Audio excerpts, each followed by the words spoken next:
जय हिंद दोस्तों। आज जिस आज वास्तव में एक किताब के बारे में बात करने वाला हूं। उस किताब का नाम है जूठन।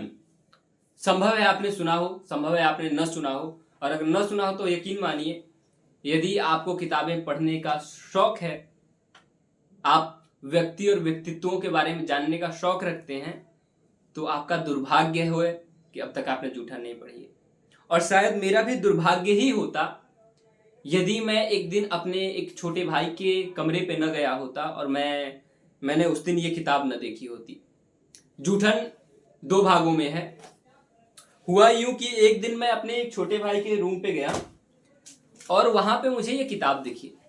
अब क्योंकि किताबों के बारे में थोड़ी बहुत इंक्वायरी करने की आदत सी हो गई है, मैंने उनसे जानना चाहा। उन्होंने बताया कि भैया ये ऐसा है, और ये एक उन्होंने एक ब्लूप्रिंट मेरे सामने रखा कि भैया इस प्रकार की किताब है, एक ऐसे व्यक्ति के बारे में है जो आगे बढ़ना चाहते हैं, एक बहुत ही दलित परिवार में जिनका जन्म हुआ है।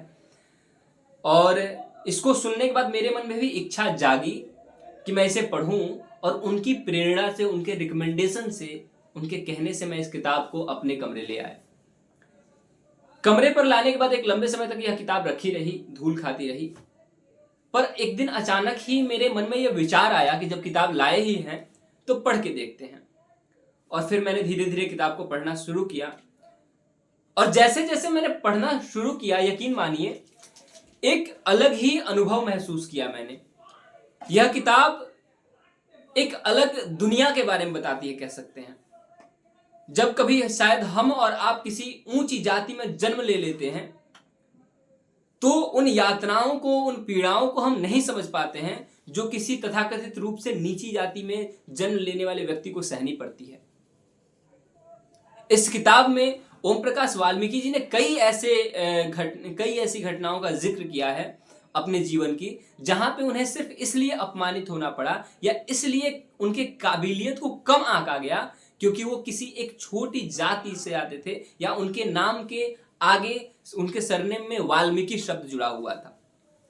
कई लोगों को इसकी वजह से गलतफहमी भी हुई। जब वो महाराष्ट्र में रहे तो कुछ लोगों को इस सरनेम की वजह से गलतफहमी भी हुई कि वो किसी ऊंची जाति से आते हैं और इसलिए उन्हें अच्छा ट्रीट किया गया।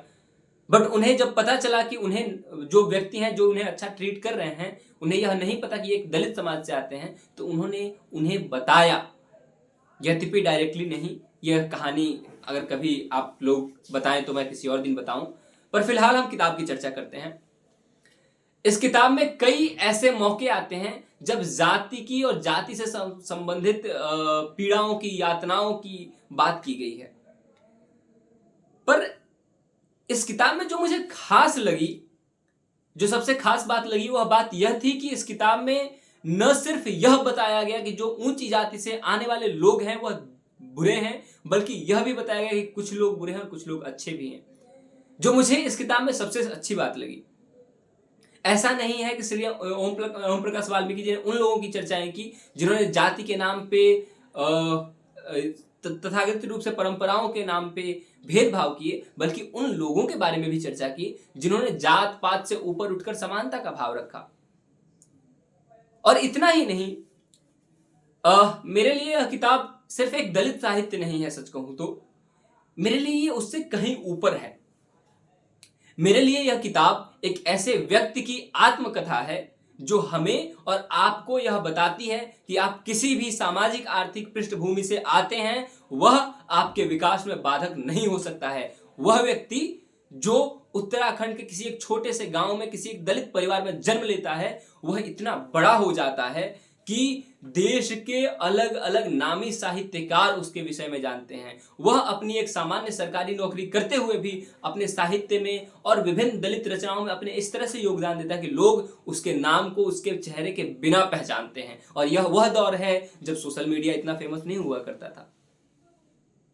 वह व्यक्ति इतना ज्यादा प्रसिद्ध हो जाता है कि डीयू और जेएनयू जैसे विद्यार्थी, जैसे विश्वविद्यालयों के विद्यार्थी उन्हें सुनने के लिए भीड़ लगाते हैं, तांता लगाते हैं। और एक समय ऐसा आता है जब वाल्मीकि जी को कैंसर हो जाता है, कैंसर जैसी समस्या हो जाती है, और जब वो दिल्ली में एक अस्पताल में पड़े हुए होते हैं तो उनकी सेवा करने के लिए उनके परिवार के साथ साथ ये दिल्ली और डीयू और जेएनयू जैसे संस्थानों के विद्यार्थी वहां पे होते हैं।